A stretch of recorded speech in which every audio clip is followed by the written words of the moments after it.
नमस्कार दोस्तों, मेरा YouTube channel Suresh Galva GK पर आप सभी का हार्दिक स्वागत है। आज हम दोस्तों राजस्थान की नदियों से संबंधित जो 20 महत्वपूर्ण क्वेश्चन आंसर है उनके बारे में चर्चा करेंगे। उसके अलावा और भी हम अलग कोई ट्रिक होगी वो भी देखेंगे, तो आप इस वीडियो को शुरुआत से लेकर अंत तक जरूर देखिए दोस्तों। सबसे पहला क्वेश्चन है दोस्तों, निम्न में से आधी खारी व आधी मीठी कौन सी नदी है? निम्न में से आधी खारी व आधी मीठी कौन सी नदी है? तो दोस्तों वो नदी है आपके आधी मीठी व आधी खारी नदी है। कौन सी? लूणी नदी। कौन सी नदी है दोस्तों? लूणी नदी। लूणी नदी का उद्गम होता है दोस्तों अजमेर जिले के नागपाड़ से। कहाँ से उद्गम होता है? नागपाड़ अजमेर जिले से। और ये बालोतरा बाड़मेर तक जाती है। तो बालोतरा बाड़मेर के बाद में ये खारी हो जाती है, क्योंकि वहाँ की मृदा में क्या पाई जाती है? लवणता पाई जाती है। क्या पाई जाती है दोस्तों? लवणता। तो इसके कारण ये मीठी मतलब नदी क्या कहलाती है? आधी मीठी व आधी खारी। अगला क्वेश्चन है दोस्तों, सोम, अनास, जाकम, हरण, मोरल किसकी सहायक नदी है? तो सोम, अनास, मोरल, हरण वे जो सहायक नदियां हैं वो है दोस्तों माही नदी की। किसकी सहायक नदी है? माही नदी की। और माही नदी को क्या कहते हैं दोस्तों? आदिवासियों की गंगा। क्या कहते हैं दोस्तों? आदिवासियों की गंगा। किस नदी को? माही नदी को। माही नदी कहाँ से निकलती है? उद्गम कहाँ से होता है? तो मध्य प्रदेश की जो मेहन झील है वहाँ से इसका उद्गम होता है। और ये राजस्थान के 3 जिलों में बहती है। ये कर्क रेखा को 2 बार काटती है। कौन सी रेखा को? कर्क रेखा को। देखो इधर, जैसे ये ग्लोब है, इस ग्लोब के बीचों बीच एक रेखा खींची जाती है दोस्तों, जिसे बोलते हैं भूमध्य रेखा। कौन सी रेखा बोलते हैं? भूमध्य। एक 23.5 डिग्री उत्तरी अक्षांश होता है जिसे बोलते हैं कर्क रेखा, और जो 23.5 डिग्री दक्षिणी अक्षांश होता है जिसे बोलते हैं मकर रेखा। देखो दोस्तों, एक ट्रिक है, उसको याद रखना। माँ काली। कौन सी काली? माँ काली। माँ यानी माही नदी कर्क रेखा को 2 बार, का यानी कांगो नदी भूमध्य रेखा को 2 बार, ली यानी लिम्पोपो नदी मकर रेखा को 2 बार। तो जो कर्क रेखा को 2 बार काटती है वो माही नदी है। का यानी कांगो नदी है जो भूमध्य रेखा को 2 बार काटती है। ली यानी लिम्पोपो नदी है जो मकर रेखा को। तो माँ काली आप ट्रिक याद रखना दोस्तों, ऊपर से नीचे तक। तो माँ यानी माही नदी कर्क रेखा को 2 बार, कांगो भूमध्य रेखा को 2 बार, ली यानी लिम्पोपो नदी मकर रेखा को 2 बार काटती है। अगला क्वेश्चन है दोस्तों, वे नदी जो कर्क रेखा को 2 बार पार करती है वो कौन सी नदी है? तो अभी हमने जस्ट चर्चा की, माही नदी। कौन सी नदी है दोस्तों? माही नदी। अगली है दोस्तों, राजस्थान की एकमात्र नदी जो अंतर्राज्यीय सीमा बनाती है। तो राजस्थान की एकमात्र नदी है जो अंतर्राज्यीय सीमा बनाती है वो चंबल नदी है। और ये मध्य प्रदेश में राजस्थान के मध्य सीमा बनाती है। कितनी सीमा बनाती है? तो 241 किलोमीटर। कितनी बनाती है दोस्तों? 241 किलोमीटर। अगला क्वेश्चन है आपके कि चंबल नदी स्थित चूलिया जलप्रपात किस जिले में है? चंबल नदी पर स्थित चूलिया जो जलप्रपात है वो किस नदी पर स्थित है? किस जिले में स्थित है? तो ये सब चित्तौड़ जिले में। कौन से जिले में दोस्तों? चित्तौड़ जिले में चूलिया जलप्रपात है जो राजस्थान का सबसे ऊंचा जलप्रपात है, जिसकी ऊंचाई है दोस्तों 18 मीटर। कितनी ऊंचाई है? 18 मीटर चूलिया जलप्रपात जो चित्तौड़गढ़ जिले में स्थित है।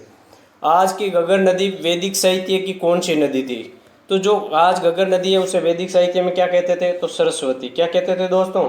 सरस्वती। अगला है, राजस्थान के किस संभाग में सर्वाधिक नदियां हैं? तो दोस्तों राजस्थान के कोटा संभाग में सर्वाधिक नदियां। तो सर्वाधिक नदियों वाला संभाग पूछे तो कोटा हो जाएगा। न्यूनतम नदियों वाला संभाग पूछे तो दोस्तों कौन सा हो जाएगा? आपके बीकानेर। तो सर्वाधिक नदियों वाला संभाग कोटा, न्यूनतम नदियों वाला संभाग तो बीकानेर। अगला क्वेश्चन है दोस्तों कि वन की आशा किस नदी का उपनाम है? तो वन की आशा किसको कहते हैं दोस्तों? बनास को। किसको कहते हैं? बनास नदी को उद्गम होता है राजसमंद जिले के खमनोर की पहाड़ियों से। कहाँ से उद्गम होता है दोस्तों? राजसमंद जिले के खमनोर की पहाड़ियों से। राजस्थान के 6 जिलों में ये बहती है। राजस्थान के 6 जिलों में बहने वाली 3 नदियाँ हैं। 6 जिलों में 3 नदियाँ कौन कौन सी है? तो एक तो हो गई आपके बनास, एक हो जाएगी आपके दोस्तों चंबल। कौन सी है दोस्तों? चंबल। चंबल भी 6 जिलों में बहती है, बनास भी 6 जिलों में बहती है, एक है आपके लूणी। तो ध्यान रखना दोस्तों, वन की आशा किसका उपनाम है? तो बनास नदी का। बनास नदी राजस्थान के 6 जिलों में बहती है, चंबल भी 6 जिलों में बहती है, लूणी भी 6 जिलों में बहती है। अगला क्वेश्चन है दोस्तों, भैंसरोडगढ़ दुर्ग किन नदियों के संगम पर स्थित है? जो भैंसरोडगढ़ दुर्ग है वो कहाँ पर है? चित्तौड़गढ़ जिले में। किन 2 नदियों के संगम पर है? तो चंबल और बामनी नदियों के। कौन सी नदियों के? चंबल और बामनी नदियों के। तो काली सिंध व आहू नदियों के संगम पर कौन सा दुर्ग है दोस्तों? गागरोन। कौन सा दुर्ग है?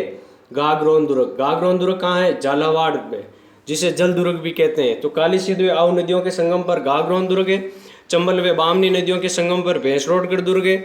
चंबल व गंभीर नदियों के संगम पर कौन सा दुर्ग है दोस्तों? चित्तौड़ दुर्ग। कौन सा दुर्ग है दोस्तों?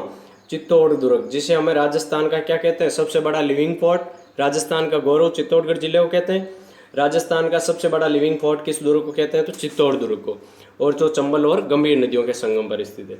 अगला है दोस्तों, गागरोन दुर्ग किन नदियों के संगम पर स्थित है? तो काली सिंध व आहू नदियों के। कौन सी नदियों के? काली सिंध व आहू नदियों के संगम पर। अगला है, निम्न में से किस नदी को रूंढती नदी भी कहते हैं? तो जो रूंढती नदी है, तो देखो इसको रूंढती नदी क्यों कहते हैं दोस्तों? ये बाणगंगा नदी है। जो बाणगंगा नदी है, बैराट की पहाड़ियाँ जयपुर से निकलती है। कहाँ से निकलती है दोस्तों? बैराट की पहाड़ियाँ जयपुर से निकलती है। और इसको रूंढती नदी इसलिए कहा जाता है दोस्तों, पहले ये सीधी चली जाती थी कहाँ पर? यूपी में यमुना में। कहाँ पर जाती थी? यमुना में। आजकल ये बीच में ही लुप्त हो जाती है। क्या हो जाती है? बीच में ही रूंढित हो जाती है, इसलिए इसको रूंढित नदी कहते हैं। ये नदी अब आंतरिक अपतंत्र में पड़ा जाता है दोस्तों। ये नदी है बाणगंगा। कौन सी नदी है? बाणगंगा। अगला है, आयड़ नदी उदय सागर झील के बाद किस नदी के नाम से किस नदी के नाम से जाना जाता है?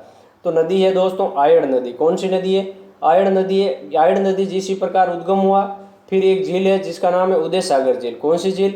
उदय सागर झील में गिरी और उदय सागर झील से बाहर निकलती है, तो इसको दोस्तों बेड़च के नाम से जानते हैं। किसके नाम से जानते हैं? बेड़च के नाम से। तो ध्यान रखना, इसको बेड़च के नाम से जाना जाता है। अगला क्वेश्चन है दोस्तों, निम्न में से सुमेलित नहीं है। तो पश्चिम बनास सम्मिलित नहीं है। इसको खमनोर की पहाड़ियाँ, देखो खमनोर की पहाड़ियों से नदी निकलती है बनास। कौन सी निकलती है दोस्तों? बनास। ये पश्चिम बनास निकलती है, ये निकलती है नया सानवारा गांव से। कहाँ से निकलती है दोस्तों? नया सानवारा गांव सिरोही जिले से। कहाँ से निकलती है? नया सानवारा सिरोही जिले से। बेड़च नदी है जो गोगुंदा की पहाड़ी उदयपुर से निकलती है, सही है। सोम नदी है दोस्तों बीचामेड़ा की पहाड़ी उदयपुर से निकलती है, ये भी सही है। कांतली नदी है खंडेला की पहाड़ियाँ सीकर से निकलती है, ये भी सही है। तो इसमें जो सुमेलित सही नहीं है वो पश्चिम बनास है। पश्चिम बनास नया सानवारा गांव सिरोही से निकलती है, खमनोर की पहाड़ियों से बनास नदी निकलती है। अगला है, तोरावाटी किस नदी के बहाव क्षेत्र को कहा जाता है? तो दोस्तों जो तोरावाटी है वो कांतली नदी के बहाव के क्षेत्र को कहा जाता है। खंडेला की पहाड़ी सीकर से निकलती है, तो वो नदी है दोस्तों कांतली नदी। तो कांतली नदी के बहाव क्षेत्र को तोरावाटी भी कहते हैं। और यहाँ पे एक बोली भी बोली जाती है दोस्तों सीकर और झुंझुनू में। कौन सी? तो सीकर और झुंझुनू में बोली कौन सी बोली जाती है? तो तोरावाटी। कौन सी बोली बोली जाती है? तोरावाटी। इन दो जिलों में बहती है ये नदी, कांतली नदी। अगला क्वेश्चन है दोस्तों, वे नदी जिसमें बाढ़ आने पर इसका पानी पाकिस्तान तक चला जाता है, कौन सी नदी है? तो वो नदी है दोस्तों घग्गर नदी। कौन सी नदी है? घग्गर नदी है, जिसका बाढ़ आने पर पानी कहाँ तक चला जाता है? तो पाकिस्तान तक चला जाता है। वहाँ पे इसको किसके नाम से जाना जाता है? हकरा के नाम से। किसके नाम से दोस्तों? हकरा के नाम से। अगला है दोस्तों, बारां जिले के शेरगढ़ अभ्यारण्य में कौन सी नदी बहती है? तो परवन नदी। कौन सी नदी? शेरगढ़ अभ्यारण्य। तो शेरगढ़ अभ्यारण्य कहाँ है? बारां जिले में। और इसको कौन सा शरण स्थली कहते हैं दोस्तों? सांपों की शरण स्थली भी इस अभ्यारण्य को कहा जाता है। तो सांपों की शरण स्थली किसको कहते हैं? तो शेरगढ़ अभ्यारण्य को। कौन सी नदी निकलती है? तो परवन नदी। कौन सी नदी? परवन। अगला क्वेश्चन है दोस्तों, बिशनपुर बांध किस नदी पर स्थित है? तो बिशनपुर बांध है दोस्तों बनास नदी पर। कौन सी नदी पर स्थित है बिशनपुर बांध? तो बिशनपुर बांध टोंक जिले में स्थित है। राजस्थान की सबसे प्राचीन पेयजल परियोजना है बिशनपुर बांध बनास नदी पर है। अगला क्वेश्चन है, मेजा बांध किस नदी पर है दोस्तों? मेजा बांध कोटारी नदी पर स्थित है। कहाँ पर स्थित है? तो दोस्तों ध्यान रख लेना, भीलवाड़ा में। कहाँ पर है? भीलवाड़ा में, जिसे भीलवाड़ा की लाइफ लाइन भी किस बांध को कहते हैं? मेजा बांध को कहते हैं। इसको ग्रेन माउंट भी कहा जाता है भीलवाड़ा का। अगला क्वेश्चन है दोस्तों, रामेश्वरम घाट त्रिवेणी संगम की नदियां हैं। तो रामेश्वरम घाट है जो त्रिवेणी संगम बनता है, वहां पे बनास चंबल व सीप तीनों नदियों का बनता है।